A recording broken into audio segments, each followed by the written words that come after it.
As we approach the Lok Sabha elections, there are multiple narratives that each political party would want to ensure remains relevant and shape and influence the outcome. These may range from matters pertaining to the economy to matters of religion or caste, reservations or the lack of it, and much else. One particular issue that appears to be gaining currency among some political parties, if not necessarily the people, is that southern states are not being given their due. The narrative gathered steam after the presentation of the interim budget by the Union Finance Minister Nirmala Siddaramaiah, but this isn't necessarily a new narrative. For instance, one area where differences have emerged is the sphere of language. The Karnataka Chief Minister Siddaramaiah, when he was in opposition, regularly spoke out against what he described as Hindi imposition by the central government. This sentiment has also been echoed by M.K. Stalin, the Chief Minister of Tamil Nadu, on several occasions. Hindi பேசுற இளைஞர்களை தமிழ்நாட்டு வேலைக்குள் நுழைக்கிறது, அதன் மூலமாக BJP வளர்த்தலாம் அப்படின்னு ஒரு சூழ்ச்சி செஞ்சுக்கிட்டு இருக்கிறாங்க. அதுக்கு இங்க இருக்கக்கூடிய பழனிசாமி கும்பல் வேண்டுமானால் வேடிக்கை பார்க்கலாம். ஆனால் திமுகவோ தமிழ்நாட்டு மக்களோ அதை வேடிக்கை பார்த்துக்கிட்டு இருக்க மாட்டாங்க என்பது மட்டும் அழுத்த நிறுத்தமாக. In November and December last year, the states of Mizoram, Rajasthan, Madhya Pradesh, Chhattisgarh and Telangana went to the polls. When the results were out, the Congress was beaten in all states but one, and that was Telangana, where under Revant Reddy, it dislodged the Bharatiya Rashtra Samiti from power. Following the Congress party's victory, Karti Chidambaram, Member of Parliament from Tamil Nadu, put out this message on the social media. The South has been the BJP's Achilles heel. Yes, it has 25 MPs from Karnataka represented in the Lok Sabha. Yes, it has formed governments in Karnataka in the past. Yes, it has been an alliance partner with the AIDMK in Tamil Nadu in the past. Yes, it is part of the ruling dispensation in the Union Territory of Puducherry. But while the party is certainly growing in the South, it's the regional players along with the Congress who've been more dominant. In Karnataka, governments have alternated between the Congress and the BJP, and it is a state that was the gateway to the BJP's growth in the South. In Telangana too, the BJP has been growing, winning 4 Lok Sabha seats in 2019. In the 2023 Assembly elections in Telangana, the BJP won 8 seats with 14% vote share, double that of 2018. But let's also look at the other states.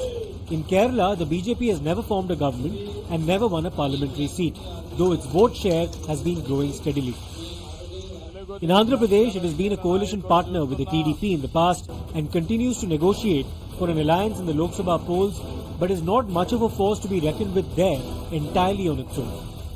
In Tamil Nadu, K. Annamalai, the BJP state president, has undertaken yatras across the state to galvanize public opinion in his party's favour. The BJP is no longer allied with the AIDMK in Tamil Nadu, and therefore it will be interesting to see how it performs on its own in the Lok Sabha polls this year. In 2006, 2011 and 2016, when the BJP contested alone in assembly polls in Tamil Nadu, its vote share did not go past 3%. In the Lok Sabha polls, the BJP has played second fiddle mostly to the AIDMK. The Dravidian parties and also the Congress have been the main players here. As far as Andhra Pradesh is concerned, Narendra Modi is known to have cordial ties with the YSRCP-led state government headed by Jagan Mohan Reddy. But now that there are opposition-ruled governments in Kerala, Karnataka, Telangana and Tamil Nadu all at the same time, certain politicians belonging to these parties have become emboldened to propagate a South versus North narrative. In fact, this was evident in the month of December when DMK Member of Parliament DNV Sendil Kumar referred to Hindi heartland states as Gomutra states when speaking in Parliament, a remark for which he later had to express regret. Well, again I ask you, will you apologize? The Speaker has expunged your statement. The Speaker has taken, exception to the unparliamentary language, and that is why it has been expunged. Once again, I ask you, will you apologize? Will you apologize? Because you have hurt the sentiments of an entire section of people, and have you handed over this election to the BJP on a platter by making these statements again and again and again? See, this is again, I'm telling you, you're trying to say something, you're trying to make me to come into. It was not something that to do with North India at all. It was something to do with the Hindi heartland. It was to do with the central state. Hindi heartland is not important. Will you apologize? Will you apologize, Dr. Senthil Kumar? I mean, you're walking off. Will you apologize, Dr. Senthil Kumar? You have hurt the sentiments of people. Will you apologize, sir? Will you apologize, sir? Will you Well, that's Dr. Senthil Kumar of the DMK, Member of Parliament, making this statement, going into long explanations but refusing to apologize to the people of India, because this is not just an insult to the North Indian states. This is an insult to India. Coming now to what happened after the budget. The Karnataka government published an ad in newspapers with the hashtag #MyTaxMyRight and accused the central government of committing financial atrocities against Kannadigas and Karnataka. The ad pegged losses to Karnataka by the central government at 1.87 lakh crore and alleged disparity in allocation of grants to the state. D.K. Suresh, the Congress Member of Parliament from Karnataka and the brother of the State Deputy Chief Minister D.K. Shivkumar, went a step further.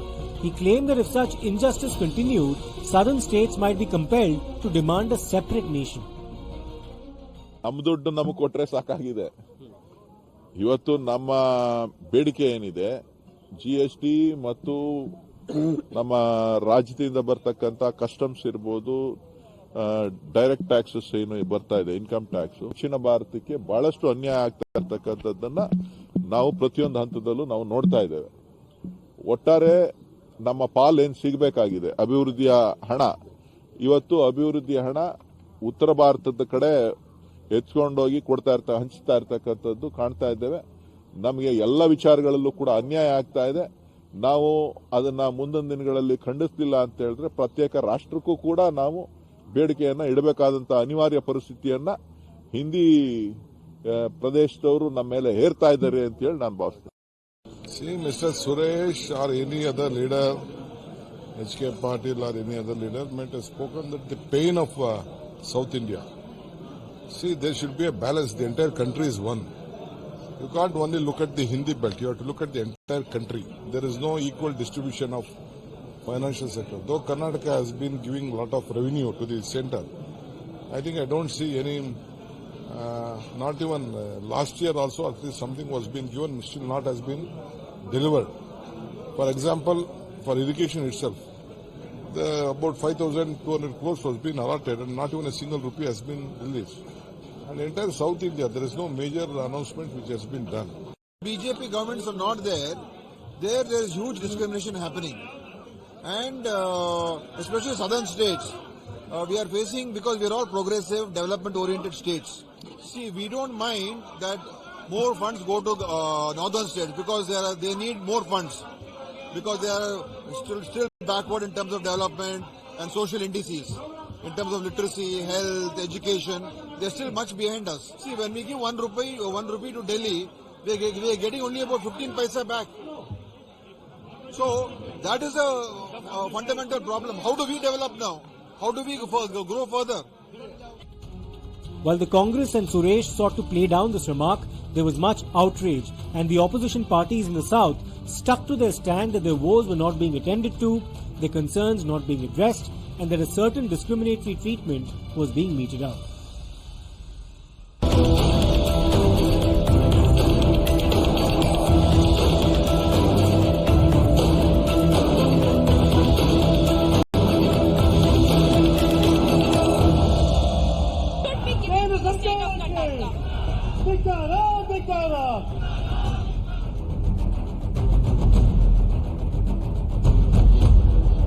The central government was quick to hit back at the Karnataka government ad, saying that devolutions were decided by the Finance Commission and that there was no discrimination, even claiming that the ad was factually incorrect on many counts. Have you started spending on items which you were not supposed to spend? I'm not even questioning that. Do spend it, but don't put the blame on me. Don't put the blame on the center, because it goes by the rule book. It has to give it, it will give it. If the expenditure are going into areas which cannot be sustained by your budget, I'm not answerable for that. Introspect, please. I can't do as long as the Finance Commission doesn't tell me to do. Constitutionally, unless the Finance Commission tells me to do something, I cannot. How do you respond to these disparities and charges of not being very fair to them? The worst, suppose all of these put together were to say, all this is mine. Are they even suggesting that the Northeast doesn't belong to India? That we have no obligation to the Northeast? I think it's like the human body. If a pin pricks us in the foot, the mouth reacts with an ah. The hand reacts trying to pull it out. The mind is helping us in coordinating all these movements. That is the beauty of India. It is one homogeneous whole. It is one body and soul together. And this togetherness, this oneness, is what defines the very idea of Bharat. Sadly, some people, some governments, some political parties, and even some old 100-year-old parties and their senior leaders propagating a north-south divide, or literally trying to suggest that the number of people will decide how much benefit each state will get. As the Yuvraj said, Jo jitni sankhya utna hak, or something of that sort. Or a southern state also ruled by his illustrious family and party, trying to suggest that our taxes are ours only, is truly a very, very deplorable effort to divide the unity and integrity of India, something that every Indian holds dear, and we will give our lives to protect the unity and integrity of India. At the blatant lie that the state government resorted to by using the taxpayers' money to take out full-page advertisements with an intention of misleading the taxpayer. So there are 3 to 4 lies that the state government has projected in its advertisement. I will go point by point. The first blatant lie is that the state has been unjustly treated in terms of devolution of funds by the Modi government, and Karnataka has been neglected, and Karnataka's share of tax devolution is not met. Let me give you 2 factoids. In the 10 years of the UPA between 2004 and 2014, the total tax devolution to Karnataka was 81,795 crores. Again, a white lie. I went through the Finance Commission report, the final report, more than 500 pages. Not a single line specifically mentions any special grants to any state, leave alone Karnataka. Another white lie. What disgusted me more is this argument of my tax, my right, carrying forward the Congress MP's divisive remark. This my tax, my right argument is not only unconstitutional, it is not only against the federal principle of the Constitution, the cooperative federalism, it is also anti-national. Let me give you 2 examples as to why. The city of Bengaluru contributes about 55 to 58% of total revenue to the state of Karnataka. As an MP of Bengaluru, if I start making the same argument that the tax collected from Bengaluru must solely be used for the purpose of the city and must not be used for the purpose of development of any other part of the state, including those portions which are regions which are extremely backward, like our Kalyana Karnataka, like Raichur, Koppala and all of these things, will this argument sustain? This is just one aspect of the war of words. The Kerala Chief Minister, Pinarayi Vijayan, escalated the matter by protesting in the national capital earlier this week, claiming that there was a systematic assault on federalism by the central government. We are at a historical juncture of the Indian Republic. A democracy that was envisaged as a union of states is slowly and steadily being crippled into an undemocratic union over states. We are seeing its manifestations around the country, especially in opposition-ruled states. We have all come together to register our strong protest against this and to preserve the federal structure of India. Today, we are marking the beginning of a renewed fight that would herald a dawn of ensuring equitable treatment of the states. This fight would also strive to maintain a balance in the center-state relations. We are demanding that our due share should be given by the union government. We have been denied a huge amount of rupees 57,400 crore in terms of tax devolution, in terms of GST compensation, in terms of revenue deficit grant, and by way of restricting our borrowing limits. So we are demanding that this should be this discriminatory policy should be done away with. And we have already filed a suit in the Honorable Supreme Court of India. So it's our strategy is that on the one hand we will lead this legal fight, and on the other hand we will mobilize people and we will come out against the center in the streets. So, but yesterday BJP held a lot of press conferences during which they called this a cheap politics. They called it a political drama, saying that this is economic mismanagement on the part of the government itself. How would you counter that? Yeah, I see. What is the debt GDP ratio of union government and government of Kerala? It is 59% when it comes to the central government, union government, and it's only 36% when it comes to government of Kerala. So our debt GDP ratio is 36%. That means only 36 rupees is our debt compared to our 100 rupees of our income.